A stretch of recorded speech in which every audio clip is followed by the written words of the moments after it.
Welcome to the Catalyst Effect Podcast. I'm your host, Isaac Carter, and we are live at DFW Startup Week presented by the Deck Council. And this week, I have had the opportunity to do the Voice of the Founder Spotlight, talking to founders about what they're doing, who they're helping, how they're helping them, and really the backstory of why are we doing this. Founders, it turns out, aren't just out to make a bunch of money. They change the world, and they see a problem. They think they know how to solve it. You were talking about one of my favorite things to complain about, which is the HOA. And I think you've got some really clever solutions on how to increase community without necessarily increasing control. I'd love to hear about yourself and your business. Tell me about yourself. Sure.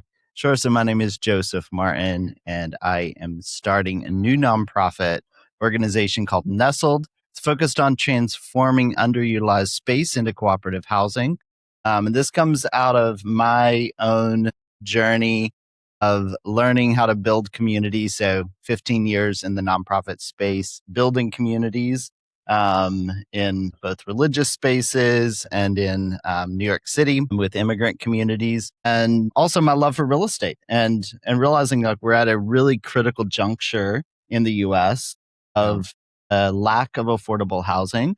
And one of the demographics that is exploding right now is single person households. And so homes that are designed specifically for the needs of single person households. This is both a younger group of people and it's the older people a lot of times and increasingly a lot of people that, go through very dynamic household changes through their life. And so being able to bring together community, we're facing a time of social isolation for so many people, but to be able to bring together community and to bring it together the opportunity and the pathway to home ownership and to do that through a cooperative structure. So that's essentially what we do. So we partner with landowners who have property that they want to make a missional impact with, and we're able to purchase that from them, owner financing, and be able to redevelop and to be able to extend the density in that property, and in some cases be able to do an adaptive reuse. So that way we can be able to turn that space that previously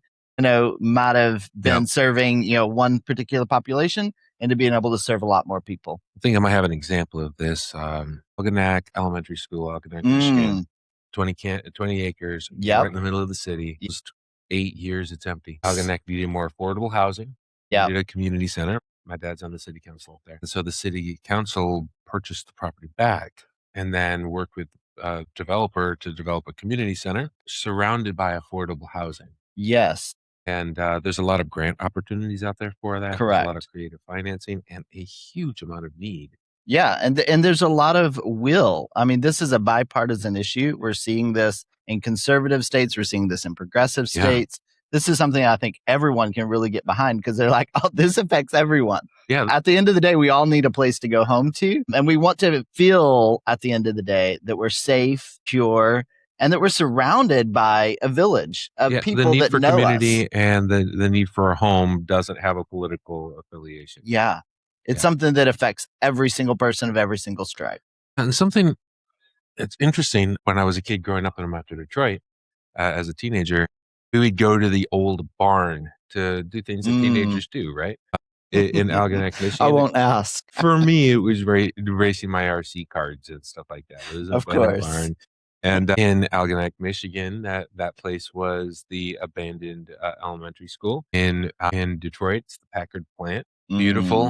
Beautiful facilities, great area, great location, turned into a community hazard, but really could become a community asset. Yes. And that's really where we really try to solve on multiple levels. So we're both helping people who have land or property that is underutilized right now, that in many ways, for a lot of institutions, a lot of municipalities, it's becoming a liability, which is what you're highlighting. What is those possibilities to turn that from a liability into an asset that actually not just serves one person or just a few people, but that is able to actually impact that and uplift that whole community. Absolutely. What are some frustrations or fears that your customer faces before they meet you? Sure. So I think the initial fear for somebody wanting to be able to, so we got kind of a couple of things. So we got, first of all, we got the landowner.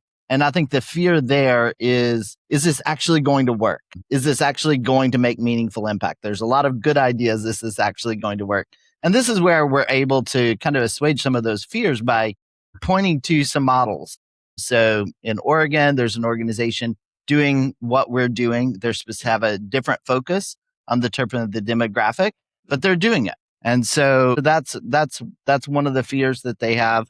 The second fear, I think, for residents and for people that move in is the idea of is the privacy. So there's a bit of you're giving up a little bit of the autonomy of just saying, I own my single family home and I do it all my way, to say, we're going to do this together. I think there's actually a lot of benefits there. And increasingly, people are becoming more open and more interested in being able to pursue that. Yeah, and then you have like city councils that are Correct. They're concerned about rezoning properties, and Yes. increased densities can come with increased policing your fire needs or fire risk. Correct. And that's where we really try to focus more on incremental development.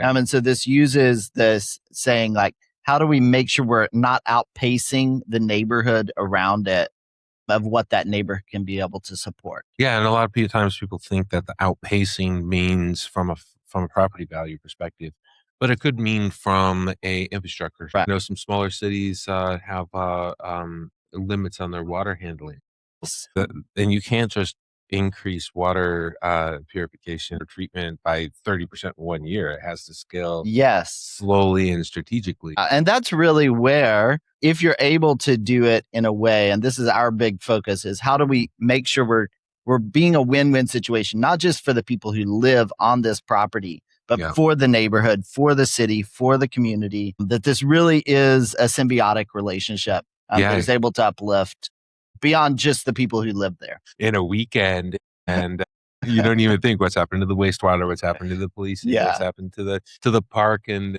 the other community aspects of the city, and then also who's moving in there, and are there who's paying for all of this? Is this going to go back to the city? So there's just a lot to consider, and that is intimidating. Yes, for a lot of people. And that's where I think Nestled will be able to really help point to the heart behind it and be able to really simplify it for people, to be able to show them, okay, this is what this can look like. You don't have to know all the legal terms. The people that will have to deal with that will have to deal with that. But like, how can we really streamline this to really help make this more possible for more places? Yeah, there are a few things more satisfying than seeing a reuse of structure or property in a way that elevates the community. And there are a few things more scary than seeing it go poorly, right?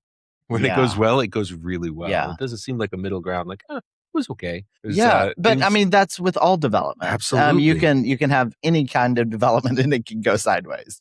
Yeah. So what services are you offering to your customer? So right now we are launching our first pilot community here in the Dallas-Fort Worth area. So what we are really doing right now is we're building funding. So the funding partners, both the donors and the investors, we're building the advisors. So people who have the technical expertise in the area that are already interested in this and already have the expertise.